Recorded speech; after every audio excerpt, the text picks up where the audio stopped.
That's the problem with the mainstream media. They cover the important stories individually. They haven't put it all together. Quite frankly, it's because I don't think they even see it. For instance, there's a few stories that they're covering today, but they're covering them separately, and really, once you put them all together, you understand why they're all happening. And let me show you what they are. First piece of the puzzle. Today, President Obama hosted an economic summit where he talked about trying to cut the current deficit from $1.3 trillion to $533 billion by the end of his term. That story, I had a hard one. Look at this story. I'm like, that doesn't really make sense. I mean, didn't he just double the deficit and now he's going to cut it in half? I mean, could have saved some time on that one. But that is only said by somebody who wouldn't understand the next piece of the puzzle. Why is he doing it?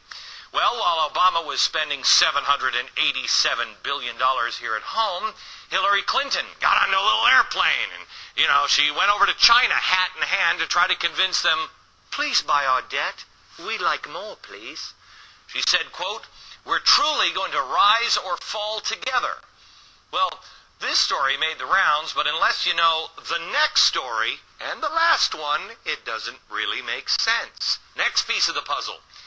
Last week, one of China's leaders revealed that Hillary Clinton is exactly right, and he cannot stand it.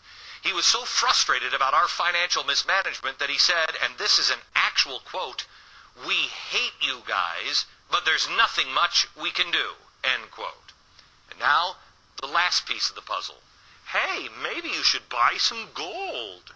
Gold is hovering around $1,000 an ounce, which is in striking distance of a world record. After all, we're going for the gold. It means one of two things. Either people don't trust that the dollar is going to keep its value due to our spending. Gee, maybe we should cut the budget. Oh, that sounds like the first story. Or they don't believe the U.S. can stop the inevitable consequence of running our printing presses 24/7, which would be massive inflation. Wait a minute, that sounds like why Hillary Clinton might have gone to China. Put the puzzle together, and the picture becomes clear. Time is running out. And the key to all of this is China. How much time is left? Well, here's why I say all of this. China currently owns about $700 billion worth of our treasury bonds, by far the most in the world. And though the Chinese haven't said that they completely stopped buying our debt, they haven't actually said they wouldn't. As long as the bonds continue to offer the best combination of value, low risk, and liquidity, that's what the economic summit was held today, why Hillary Clinton went to China, why the price of gold is there, because if it all holds, it'll be fine, but nobody's thinking that it will. Most economic experts say that China, they gotta continue to buy our debt. I mean, geez, they need us. Oh, really? At least in the short term, maybe that's true. It protects their investment. And while there might be some truth to that, I don't know about you, but I've kind of lost a teensy-weensy bit of faith, in the so-called economic experts.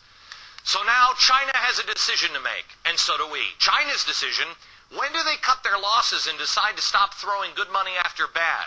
Our decision, when will we change our behavior?